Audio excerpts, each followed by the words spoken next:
All right, hello everybody. Just a quick one today. I've been kind of poking around in different pulp magazines looking for material to either read or review or talk about in some way. And I swapped, so I've done a lot of stuff from Weird Tales, the first issue of Weird Tales. I've done some stuff in Amazing Stories, but there's another well-known pulp magazine called Astounding Stories, or early on it was called Astounding Stories of Super Science. That started in January of 1930 and ran for a very long time. And so I went over to that magazine and I checked the first issue of that out, and I found their kind of headline story is called "The Beetle Horde" by Victor Rousseau, and it's a short novel in two parts, and it looked a little too campy for me. In fact, Astounding Stories is often a little bit more, let's say, fantastic than Amazing Stories is. You know, it's science fiction with more of a science fantasy kind of feel to it. A lot more flamboyant, but also a lot more kind of action adventure focused, right? And then the second story is called "The Cave of Horror." And that just sounded kind of too on the nose. But the third story kind of caught my eye, and the third story is called "Phantoms of Reality," and it says it's a complete novel in the magazine, but on the cover they advertise it as a novelette, and it actually is a pretty short book. It goes for about a little under 30 pages, and it probably took me about an hour and a half, 2 hours to read, something like that. It's not too long, but a good little sit down and relax and read. It's a fun little action adventure story. It has the author is Ray Cummings. He writes very engaging prose, at least in this book he did. He's very descriptive of people as opposed to places, whereas like a Lovecraft might spend a paragraph and a half talking about how moldy a door was. We don't get too much of that here. It's a lot more fast paced, and what he focuses on is actually kind of the expressions and appearances of people more than his environment. There is some good descriptions of environment, but it's definitely less than a lot of other authors will do. So anyway, what this story is about, it's about, so the main character, or the point of view character, is named Charles Wilson. He's a Wall Street broker, and he has a friend who's like a retired military officer named Captain Derek Mason.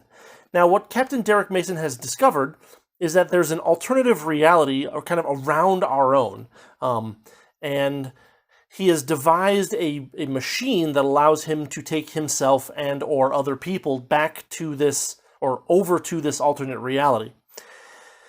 So this other reality is kind of, it's actually described in a very interesting way as like being primitive in a lot of ways, but also having a lot of hints of the modern in it, like as if it's kind of like concrete but dreamlike at the same time, right? Like, convenient in that sense, right? Where, in fact, everybody just speaks plain old modern English, yada yada yada. But basically, Derek Mason, the guy who invented this device, invites his friend Charles Wilson to come back with him, and basically they're going to conquer this land. Not conquer it, but they're going to. Mason has a kind of plan to kind of gain control of this land, or at least partial control of this land, and he doesn't really talk about it too much early on. You get more of that later on as the plan unfolds. But basically, he says, "Hey, are you bored of being a Wall Street broker? You want to go off on an adventure with me?" And Charles Wilson is like, "Sure, why not? Let's go on an adventure." So it's very simple, very very down to earth, very fun, very action adventure-y, and not too pretentious or anything. It's just a very good little story. And so they go back there, and basically the idea is that there's a king of this land, and he's supposed to choose a wife.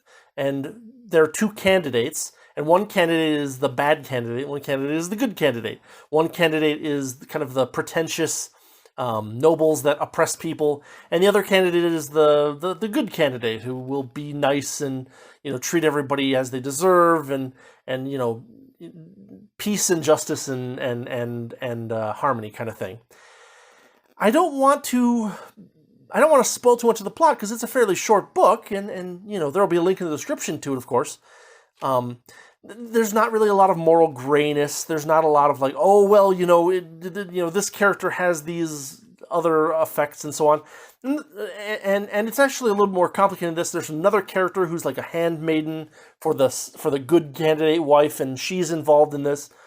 There's a guy who serves the king, and he's in on it in another way. It's actually kind of a neat little bit of intrigue for such a short book, and it's handled really well. Like there's a few things that happen where you're kind of expecting some kind of play, right? Some kind of not some kind of like to make a play, right? In that sense, like someone is going to do something that's going to change things.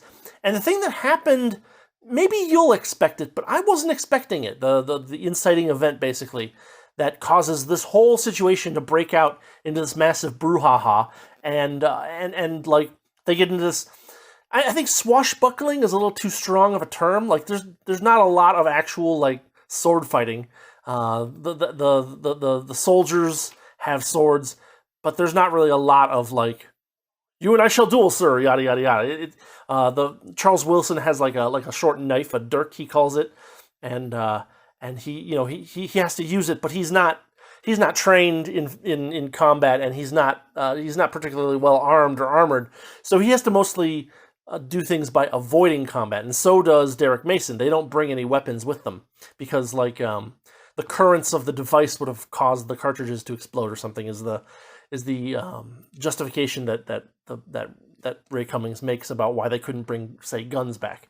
But anyway, there's kind of a fun like action adventure scene.